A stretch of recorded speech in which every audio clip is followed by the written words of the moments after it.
We'll go ahead and get started here. Did you want to stand up? Oh, okay. This is Rebecca Lewis, the Rebecca Lewis from McPherson, Kansas. You started with circles as a circle leader, and now she's got more titles because now she's a coach, and on the national level, you're on the executive board. I was for a while, yeah. Okay, so you talk to the 30,000-foot people. That's it. They're plastic. Yes, and so Rebecca helped shape circles nationally. Yes, so we were lucky enough for her to come here and tell us a little bit about your story, and maybe have time to answer some questions. Yeah. So great. I'm going to hand the mic over to Rebecca now. Oh, that's good.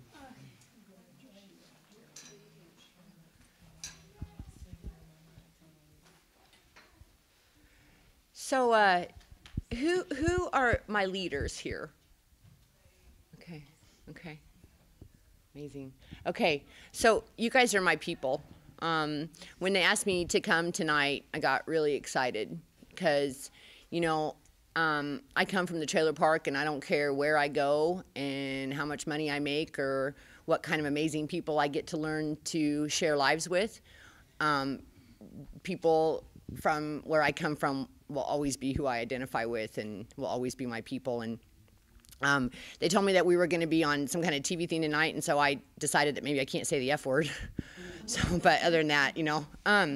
So I don't want to spend the whole time talking to you guys. I want to talk with you guys. You know, I was born in California to a single mom, 1973, and it was hard. She got on assistance, and I always say that, you know, things were rough for her. She didn't have family or people around her, and so, you know, I remember when I got to McPherson, Kansas, and I was just a little kid, and the first day that I got there, I was allowed to go outside and ride bikes up and down the street with my cousins, and that was pretty good because in the city you can't do that. You can't even go outside by yourself. And that night there were fireflies, and you know, and then the snow came in the winter, and things were just gentler here. And so I remember I was with a single mom, and she was from California. It was late 70s, early 80s in middle class McPherson, and I always like to tell people that she did not stand out at all. And so, you know, school started, and I was kind of picking up on the fact that things were different for my family. But you know, the time I hit 6th grade in McPherson is a pretty predominant middle class town. And when I hit 6th grade, when we mixed schools, it dawned on me that I was really poor. And I started to implode socially. Things were just tight at home. There was always stress. I always remember that I always knew who our landlord was and when our rent was due, when the light bill was due. There's just lots and lots of things going on. And I hit 6th grade, and the teaching style in middle school changes from that warm, fuzzy experience of grade school, and you kind of get to teachers that are more content driven, and I just kind of lost it. And I remember just feeling like this isolation and this separateness, and really trying to hide the fact that I came from a really impoverished family. And so, you know, by the time I hit high school, I had learned to cope with my surroundings by fighting. And I was 15, and that's when I first found drugs. And I remember the first time that happened, I was like, oh, this is what I've been missing. And I decided that on that day, I was always going to do this. And so, you know, at 16 years old, at 15, I rented my first house. I got my first job at 13, and I decided I was going to work my tail off and get up and get out. And so 16th birthday came, and I called the school, and I'm like, I'm quitting. And they're like, good. And my family called the school, and they're like, she's going to quit. And they're like, we don't want her here. She does nothing but cause problems. And, you know, I had looked around that school and decided I was way smarter than anybody in that building. And on that day, I pretty much packed my bags and I left state. And I didn't call home or come home for 3.5 years. And I started city hopping. And I went out to go and find my house on the hill like those girls from the other side of town had. And instead, what I found was more survival mode. It became a different game as an adult in the city, and I was with somebody that I ended up marrying. Lots of addictions, lots of abuse, lots of crazy. And things just went on for, I was 29 when I finally found the courage to leave him. And I found myself pregnant with my first child right after that. And I was homeless, I was pregnant, I didn't have a job, I didn't have a car. Everything that I had accumulated in that marriage, he either destroyed or burnt. And so here comes this baby, and I was 29. I'd never even changed an infant's diaper. I'd never even held an infant. And here's this little person. And I remember looking down, and I remember thinking, oh my gosh, I swore I'd never be a single mom. I swore I'd never raise kids in poverty, and here I was powerless to stop it. So, at that time, the best thing I could come up with was, we're all kind of fed this idea that a 4-year degree is going to somehow save us. And so a high school dropout, I enrolled in college. And so I went to work full time, and I went to school full time, and my baby cried full time. And, and I remember every day I just watched the clock, and I'd be like, is it time to go to work? Is it time to go to school? I didn't know what to do.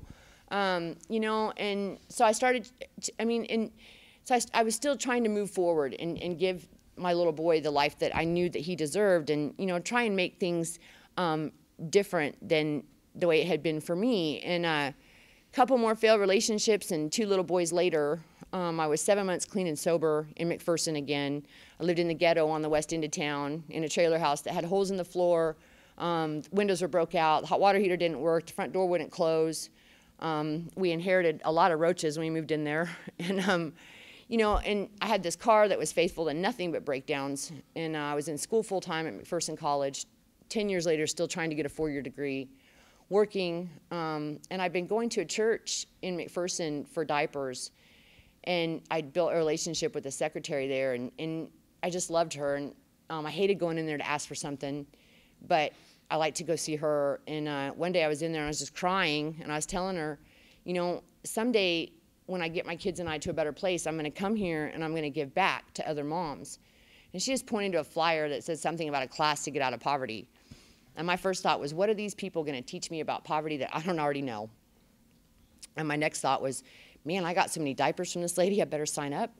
And so, and lo and behold, it was the only night of the week that I was free. And so I signed up, and I was super, super suspicious. And I should probably back up a little bit, because I was in college to be a teacher, and I had to take this class, and it was a class designed to identify our prejudice, because the idea is that if you're going to be a teacher, that everybody has some group of people that they're not comfortable with or that they have something against, and to help identify that before you get on the ground and start teaching little kids, because inevitably you'll bump up against that. And so the whole semester is designed about getting people to be brave enough to talk about, what group of people that they're prejudiced against. And my teacher takes me outside one day and she's like, come on, Rebecca, what is it? And I knew the whole time. And I said, well, it's middle-class people. I said, specifically middle-class girls. And the assignment was that once you identified it, you had to go out and hang out with these groups of people. And she said, oh, well, your assignment's just to keep coming to class. And so, but I left there that day, and I got in my car, and I just started praying, and I said, God, I don't want to be this person. I don't want to be this way. I don't want to have this grudge against an entire population of people because of some stuff that happened in middle school, and, because of this chip I carry on my shoulder because of where I came from. I need you to help me. And not long after that is when I bumped up against Circles. And so suspicious, and, I expected to go to Circles and have middle-class people doing this to me. Here's how you fix your life. Here's where you screwed up. Here's what you do. And the other thing I thought was, once I drug my 3 crazy children in there, they were going to kick us out because they weren't going to let us stay. And but I got there, and I was met with all these people that cared about me. And it was interesting to me because the middle-class presence somehow seemed to understand where I came from, even without me telling them. And so, and they told me, they said, Rebecca, they said, we identified that something was going on here in our community, and Circles is the vehicle we found to help change this. And they said, we need you to help us understand how to solve this. And so, immediately I was disarmed, and I wasn't threatened. and I started to share space with people. And we went through, the 18-week training. We used a different model than maybe some of you guys use, but all kinds of light bulbs started to go off for me. And I realized that, I was really good at putting out fires all my life, but I didn't know anything about fire prevention. I did not know how to make that bad stuff stop happening to me. And I've been busy and caught up, and everybody I cared about seemed to have a large amount of fires happening. And so, in my culture, where some of us come from, it's very common that we stay stuck from crisis to crisis to crisis to crisis. And we get breathers, we do, but when we get those breathers, oftentimes we sit down because we're tired, or someone we know and care about has the similar situations. And so we all just kind of stay geared up all the time, ready to fight. And I used to have a lot of grudges against money and people with money. I knew that I wanted to get to a certain amount of money a year because I knew that that was going to be better for me and my kids. But, so I had to wrestle with some things as a single mom.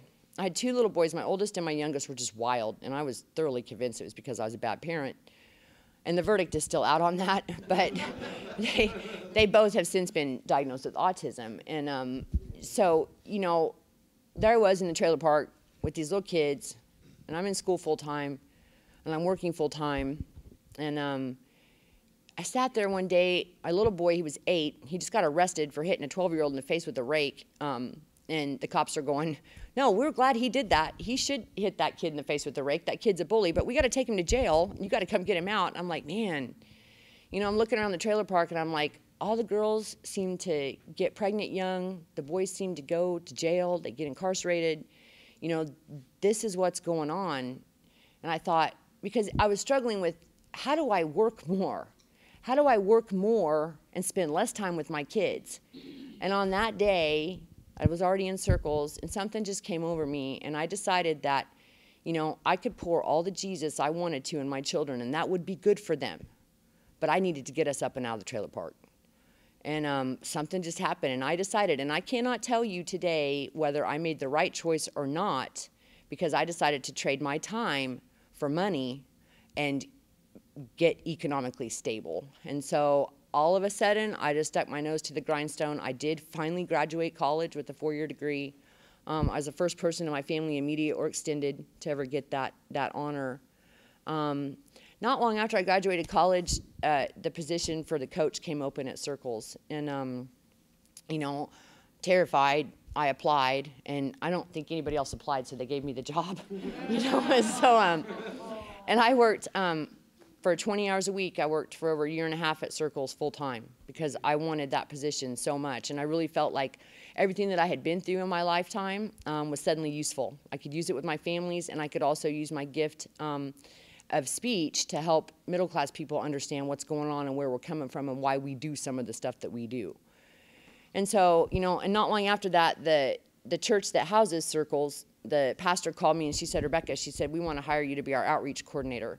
And so now I'm the diaper lady. I'm the lady that moms come to and get the diapers. And so, I remember the first time I went to Walmart and got a shopping cart full of diapers, and I was just bawling the whole time I was in there, tears just streaming down my face. And, it really was like just me and God and the diapers in that store. And so, and I was still working in a bar, working 36 hours in 3 days. And then I would do Circles all week, and I would be the outreach coordinator. And so last January 2014, Circles, we did a lot of fundraising, and they were able to hire me full-time. And so I'm still working 3 jobs, but on that day, I knew I needed to make $48,500 a year to be officially out of poverty. And so on that day, I started making $48,501. I'm out, And I was still killing myself, though, and trading a lot of energy and being worn out and not having anything left to give my kids. I mean, that's the reality of this. I don't want anybody to be disillusioned about how hard this is. And, and I kept praying, and I'm like, God, whatever you want from me, I'll do it. Wherever you want me to go, I'll go. But going to that bar every weekend, and then the next day just feeling like I got hit by a Volkswagen at 5 miles an hour and shoved into a yard, every day. And I remember I was there one night and I was just fighting back tears and just praying. I was like, okay, God, I don't know how much longer I can do this. I don't want to give up the money because we're finally stable. We're finally off assistance. I've got some money in savings.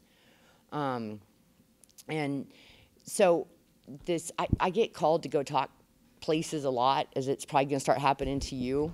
People just call because they need a voice and they want to hear a perspective that is genuine and they want answers. And so somebody called me and they invited me to this place called ESDAC, and I still don't really know what they do there, but I went and I talked to them, and I left there and they sent me a contract in the mail, and they said, Rebecca, we want you to start going into school systems and taking this work in. Nobody's doing this. And so, I was terrified because a contract, that doesn't mean anything unless people hire you, right? It's not like you're going to get a paycheck. And I started praying, and I'm like, okay, Rebecca, you've been praying, and now this comes to you, and you're going to turn your nose up at it because, so I took a leap of faith, and I quit the bar.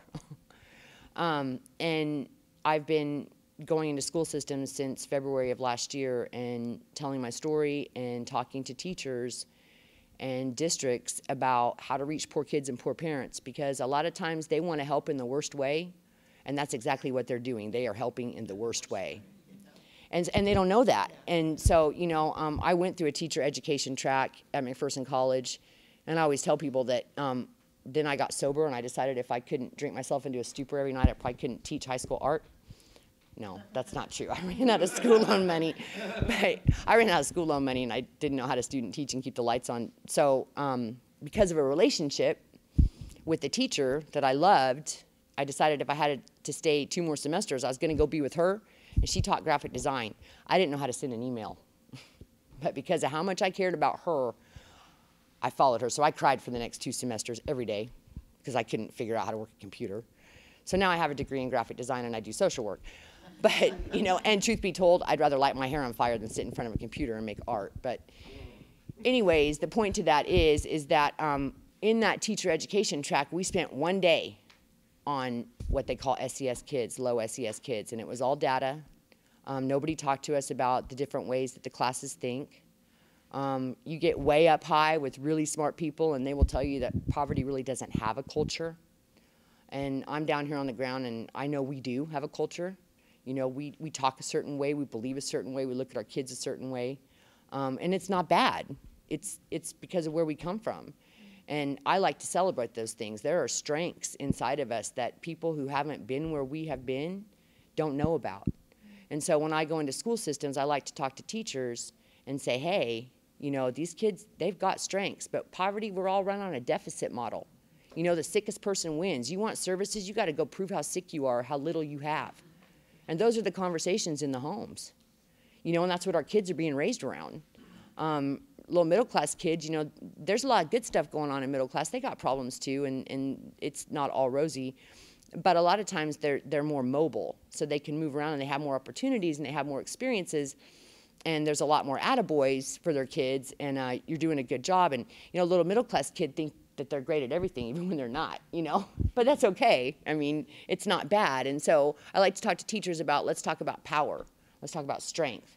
Let's figure out what these kids are good at. And also, we need to learn to love their parents. Because what the parents go through and some of the places that we end up from where we come from, addictions, abuse, some of the crazy stuff that these teachers see that they don't understand. A sanction model or a model that isolates people doesn't get people better. What gets people better is this right here. When we start to spend time together and we do with each other and we learn who we are together and we figure out solutions. And so, I wanted to come here tonight to talk to you guys. And, I don't know what Shelley and Rodney wanted from me when they asked me to come, but I know that this is one of my favorite things to do. If you want to get out of poverty, it's going to be hard, and you can take as much time as you need. You can get out of poverty. We have to, unfortunately, to right our ship economically, we have to go through some things and drag our kids through some things that a lot of other people don't face. But money isn't everything, but my kids' lives and my life today, because we have a certain income, is very different. We are not stressed out. From the time I was 15 until I was 39. I spent every month worrying about the rent. You pay it and then you worry. You pray, God pays the rent sometimes. I mean, that happened to me a lot. And then you worry. And another thing is, I counted, the first time I told my story, I decided I'd count up how many times I'd moved in my life. And, that I can remember, I have moved 74 times, and that doesn't count the times that I've lived in a car, that I was homeless.